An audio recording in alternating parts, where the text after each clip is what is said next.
আপনি কি আপনার এমআরপি পাসপোর্ট অথবা ই পাসপোর্টটি রিনিউ করতে চাচ্ছেন? তাহলে এই ভিডিওটি আপনার জন্য। এই ভিডিওর মাধ্যমে আমি আপনাদেরকে দেখাবো আপনি আপনার এমআরপি অথবা ই পাসপোর্টটি রিনিউ করার জন্য কিভাবে অনলাইনে আবেদন করবেন। সর্বপ্রথম আপনাকে গুগলে প্রবেশ করতে হবে এবং গুগলে গিয়ে লিখতে হবে ই পাসপোর্ট। ই পাসপোর্ট লিখে সার্চ দিলে আপনাদের সামনে এমন একটি ইন্টারফেস চলে আসবে, যেখানে সর্বপ্রথম আপনি যে ওয়েবসাইটটি পেয়ে থাকবেন এই ওয়েবসাইটে প্রবেশ করবেন। এরপরে আপনাদের সামনে এমন একটি ইন্টারফেস চলে আসবে, যেখানে বাম দিকে একটি অপশন পেয়ে থাকবেন অ্যাপ্লাই অনলাইন। এই অপশনে ক্লিক করতে হবে। সর্বপ্রথম আপনারা পেয়ে থাকবেন are you applying from Bangladesh. আপনি যদি আপনার ই পাসপোর্ট আবেদনটি বাংলাদেশ থেকে করেন, সেক্ষেত্রে ইয়েস অপশনে ক্লিক করবেন। কিন্তু আপনি যদি আপনার ই পাসপোর্ট আবেদনটি বাংলাদেশের বাইরে অর্থাৎ অন্য কোনো কান্ট্রি থেকে করতে চান, সেক্ষেত্রে নো অপশনে ক্লিক করে আপনি যেই কান্ট্রি থেকে আপনার ই পাসপোর্ট আবেদনটি করতে যাচ্ছেন সেই কান্ট্রিটি সিলেক্ট করে দিবেন। যেহেতু আমি আমার পাসপোর্ট আবেদনটি বাংলাদেশ থেকে করব, সেক্ষেত্রে আমি ইয়েস অপশনে ক্লিক করব। এরপরে select district of your page and address অপশনে গিয়ে আপনি বর্তমানে যে ডিস্ট্রিক্টে রয়েছেন সেই ডিস্ট্রিক্টটি সিলেক্ট করে দিবেন। এরপরে select the police station nearest of your page and address অপশনে গিয়ে আপনার নিয়ারেস্ট পুলিশ স্টেশনটি সিলেক্ট করে দিবেন। এরপরে কন্টিনিউ নামে একটি অপশন পেয়ে থাকবেন, এই অপশনে ক্লিক করবেন। এখানে ক্লিক করার পর আপনার যে ইমেল অ্যাড্রেসটি রয়েছে সেই ইমেল অ্যাড্রেসটি নির্ধারিত বক্সে বসিয়ে দিবেন। এরপরে আই অ্যাম হিউম্যান অপশনে ক্লিক করবেন। এরপরে কন্টিনিউ অপশনে ক্লিক করবেন। এরপরে আপনাদের সামনে এমন একটি ইন্টারফেস চলে আসবে, যেখানে আপনাকে একটি পাসওয়ার্ড সেট করতে হবে। এই পাসওয়ার্ড অবশ্যই একটি ক্যাপিটাল লেটার, এরপরে একটি স্মল লেটার, এরপরে যে কোনো সিম্বল, এরপরে নাম্বার ইউজ করতে হবে।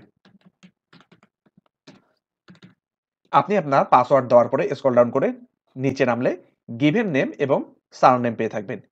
এখানে গিভেন নেমে যদি আপনার নাম এমডি এর পরে ডট থেকে থাকে, সেক্ষেত্রে এখানে আপনাকে ডট ব্যবহার করা যাবে না। আপনার নামের যদি ৩টি অংশ থেকে থাকে, সেক্ষেত্রে প্রথম ২টি অংশ গিভেন নেমের প্রথম অংশে দিয়ে দিবেন এবং সারনেমের শেষে গিয়ে শেষের অংশটি দিয়ে দিবেন। আর যদি আপনার নামটি এক অক্ষরের হয়ে থাকে, সেক্ষেত্রে শুধুমাত্র সারনেমে গিয়ে আপনার সম্পূর্ণ নামটি দিয়ে দিবেন। অর্থাৎ গিভেন নেম যেহেতু অপশনাল, সেহেতু গিভেন নেমটি ফাঁকা রেখে দিবেন। এরপরে আপনি আপনার মোবাইল নম্বরটি দিয়ে দিবেন।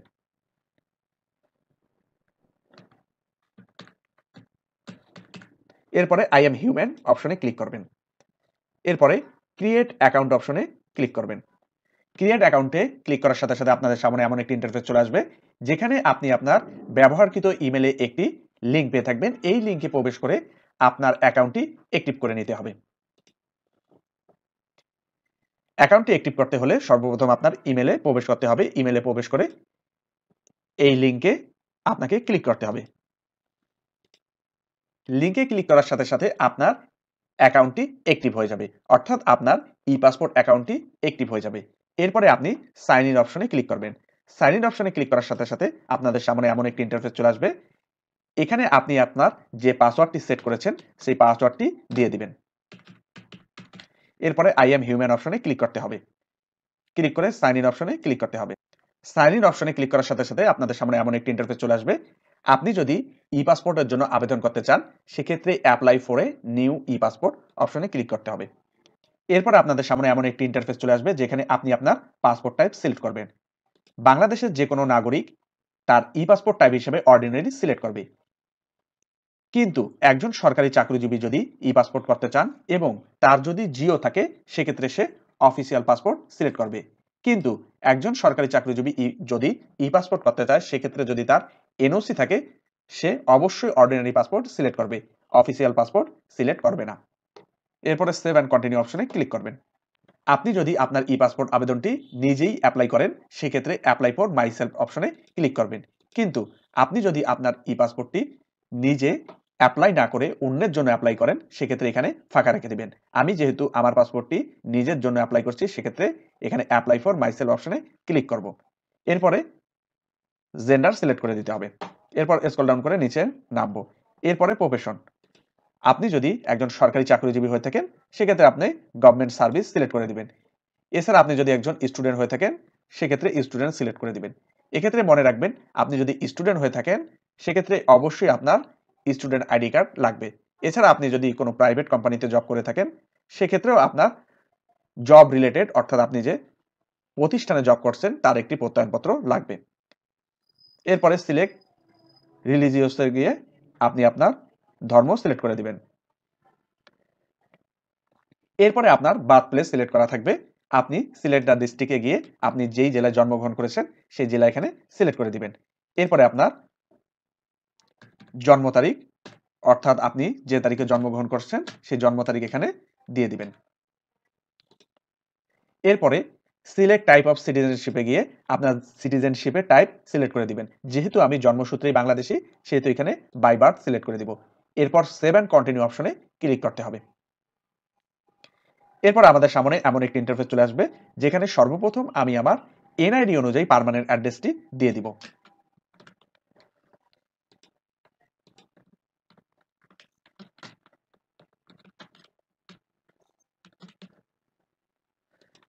আপনার রোড, ব্লক এবং সেক্টর যদি না থেকে সেক্ষেত্রে আপনাকে অবশ্যই নট অ্যাপ্লিকেবল লিখতে হবে। কোনো ক্রমেই ফাঁকা রাখা যাবে না।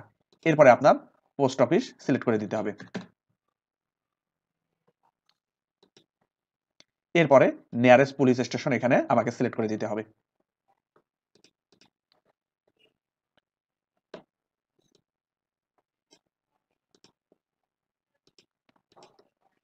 এরপরে আপনার যদি পার্মানেন্ট অ্যাড্রেস এবং প্রেজেন্ট অ্যাড্রেস ভিন্ন হয়ে থাকে, সেক্ষেত্রে আপনাকে এই প্রেজেন্ট অ্যাড্রেসে গিয়ে আপনার প্রেজেন্ট অ্যাড্রেসগুলো ফিল আপ করতে হবে। যেহেতু আমার প্রেজেন্ট এবং পার্মানেন্ট অ্যাড্রেস সেম, সেক্ষেত্রে আমি এখানে প্রেজেন্ট অ্যাড্রেসে গিয়ে এখানে টিক মার্ক দিয়ে দিব।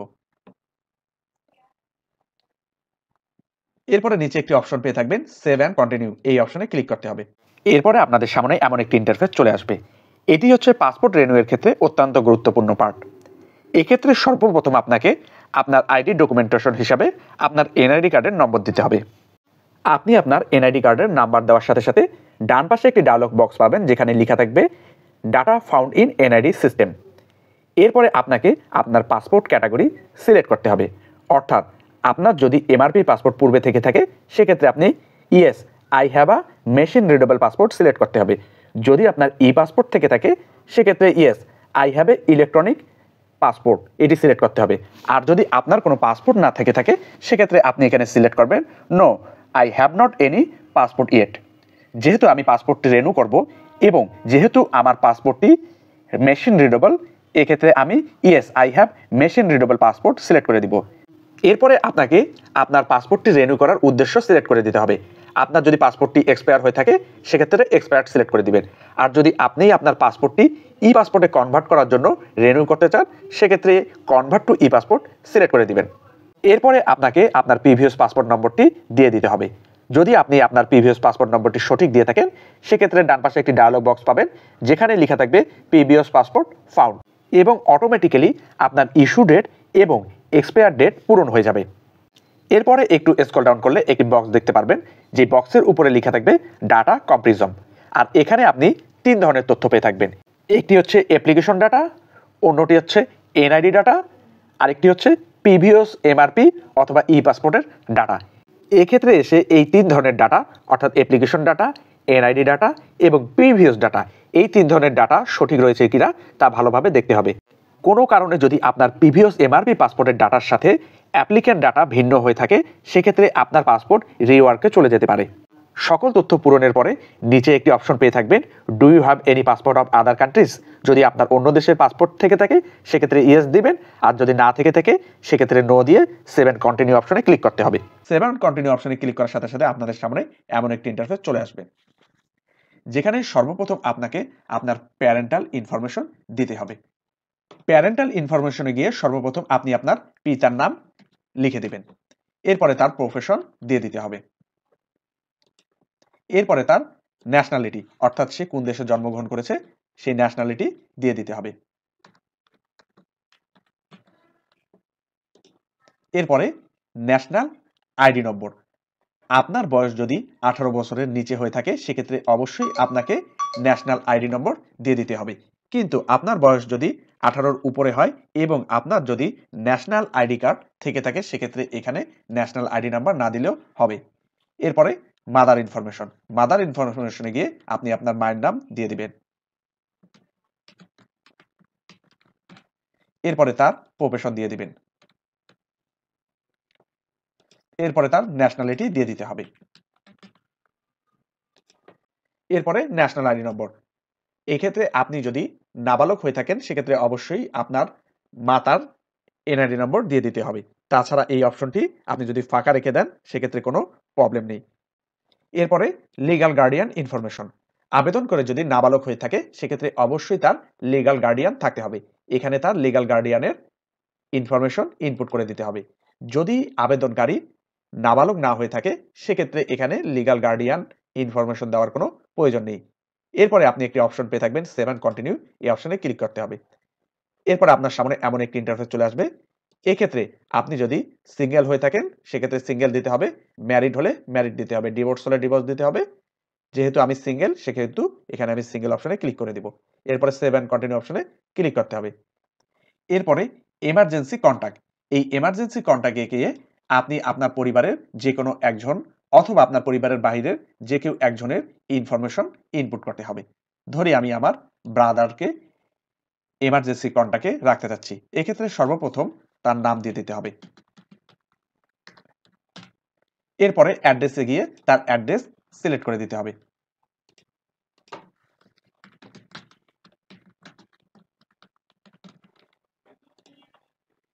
এরপরে রোড বা ব্লকে গিয়ে রোড বা ব্লক সিলেক্ট করে দিতে হবে। যদি তার রোড বা ব্লক না থেকে থাকে সেক্ষেত্রে নট অ্যাপ্লিকেবল অবশ্যই লিখতে হবে, কোনো ক্রমে ফাঁকা রাখা যাবে না।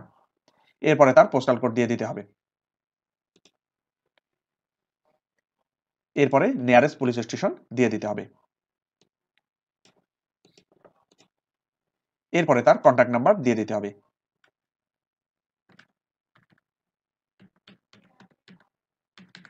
এরপরে সেভ এন্ড কন্টিনিউ নামে যে অপশনটি রয়েছে এই অপশনে ক্লিক করতে হবে। এখানে ক্লিক করার সাথে সাথে আপনাদের সামনে এমন একটি ইন্টারফেস চলে আসবে যেখানে পাসপোর্টের অপশন পাবেন। অর্থাৎ আপনি ৪৮ পেজের পাসপোর্ট করতে যাচ্ছেন নাকি ৬৪ পেজের পাসপোর্ট করতে যাচ্ছেন সেটি সিলেক্ট করতে হবে। এরপরে আপনি ৪৮ পেজের ৫ বছরের পাসপোর্ট করতে যাচ্ছেন নাকি ১০ বছরের পাসপোর্ট করতে যাচ্ছেন সেটি সিলেক্ট করতে হবে। যেহেতু আমি ৬৪ পেজের ১০ বছরের পাসপোর্ট করতে যাচ্ছি সেখানে এখানে ৬৪ পেজের ১০ সিলেক্ট করে দিব। এরপরে সেভ এন্ড কন্টিনিউ নামে অপশন রয়েছে এই অপশনে ক্লিক করতে হবে। এখানে ক্লিক করার সাথে সাথে এমন একটি ইন্টারফেস চলে আসবে। এখান থেকে আপনি যদি রেগুলার ডেলিভারি নিতে চান সেক্ষেত্রে রেগুলার ডেলিভারি অপশনে ক্লিক করতে হবে। আপনি যদি এক্সপ্রেস ডেলিভারি নিতে চান সেক্ষেত্রে এক্সপ্রেস ডেলিভারি অপশনে ক্লিক করতে হবে। যেহেতু আমি রেগুলার ডেলিভারিতে পাসপোর্টটি নিতে যাচ্ছি সেহেতু রেগুলার ডেলিভারি অপশনে ক্লিক করব। এরপরে সেভ এন্ড কন্টিনিউ যে অপশনটি রয়েছে এই অপশনে ক্লিক করতে হবে। এরপরে আপনাদের সামনে এমন একটি ইন্টারফেস চলে আসবে যেখানে আপনি আপনার পাসপোর্ট আবেদনের ওভারভিউ দেখতে পারবেন। এই ওভারভিউতে যদি আপনার কোনো ভুল পরিলক্ষিত হয় সেক্ষেত্রে এডিট অপশনে ক্লিক করে এই ভুলটি সংশোধন করে নেবেন। কোনো ক্রমেই ভুল ইনফরমেশন দ্বারা আপনি আপনার ই-পাসপোর্টের আবেদন করবেন না। ভুল ইনফরমেশন দ্বারা যদি আপনি আপনার ই-পাসপোর্ট আবেদন সাবমিট করে থাকেন সেক্ষেত্রে পরবর্তীতে আপনার আবেদনটি পাসপোর্ট অফিস বাতিল করে দিতে পারে অথবা আপনাকে দালালের শরণাপন্ন হতে পারে। তাই আপনি যখন আপনার আবেদনটি ফাইনালি সাবমিট করবেন খুব সতর্কতার সাথে প্রতিটি অপশন ভালোভাবে দেখে নেবেন যে আপনি সঠিকভাবে পূরণ করেছেন কিনা। এরপরে স্ক্রল ডাউন করে নিচে নামবেন। এরপরে এই অপশনে টিক মার্ক দিবেন, দিয়ে confirm and process to payment এই অপশনে ক্লিক করতে হবে। এরপরে confirm and process to payment অপশনে ক্লিক করতে হবে। পাসপোর্ট আবেদনটি অলরেডি সাবমিট হয়েছে। এটি হচ্ছে ই-পাসপোর্টের সামারি, অর্থাৎ আমরা যে আবেদনটি করেছি তার সামারি। এখন আমাদেরকে আমাদের পেমেন্ট অপশন সিলেক্ট করতে হবে। এই পেমেন্ট অপশনের মধ্যে দুটি পেমেন্ট অপশন রয়েছে, একটি হচ্ছে অনলাইন পেমেন্ট আর একটি হচ্ছে অফলাইন পেমেন্ট। আপনি প্রয়োজনে অনলাইন অথবা অফলাইন যে কোনো মাধ্যমে ই-পাসপোর্টের ফি জমা দান করতে পারেন। যেহেতু আমি অফলাইনের পেমেন্ট করব সেহেতু আমি অফলাইন পেমেন্ট সিলেক্ট করব। এই অফলাইন পেমেন্ট চালানের মাধ্যমে দিতে হয়। অফলাইন পেমেন্ট সিলেক্ট করে নিচে কন্টিনিউ নামে যে অপশনটি রয়েছে এই অপশনে ক্লিক করতে হবে। এমন একটি ইন্টারফেস চলে আসবে। এখন আমরা প্রিন্ট সামারি এবং অ্যাপ্লিকেশন ফর্মটি ডাউনলোড করে নিব। সামারি এবং অ্যাপ্লিকেশন ফর্মটি ডাউনলোড করতে হলে আমাদের এই অপশনে ক্লিক করতে হবে। এখানে ক্লিক করার সাথে সাথে আমাদের সামনে এমন একটি ইন্টারফেস চলে আসবে যেখানে স্ক্রল ডাউন করে নিচে নামলে আমরা একটি অপশন পেয়ে থাকবো প্রিন্ট সামারি। এই প্রিন্ট সামারি অপশনে ক্লিক করতে হবে। এখানে ক্লিক করার সাথে সাথে আমাদের সামনে এমন একটি ইন্টারফেস চলে আসবে যেখানে আমরা আমাদের প্রিন্ট সামারিটি প্রয়োজনে সেভ করে রাখতে পারবো। এরপরে ডাউনলোড অ্যাপ্লিকেশন ফর্ম এই অপশনে ক্লিক করে আমরা আমাদের অ্যাপ্লিকেশন ফর্মটি প্রয়োজনে ডাউনলোড করে নিতে পারবো। চালানের মাধ্যমে ই পাসপোর্টের ফি জমা দানের পরে পাসপোর্ট অফিসে আপনাকে কি কি ডকুমেন্টস নিয়ে যেতে হবে তা আপনাকে অবশ্যই জানতে হবে।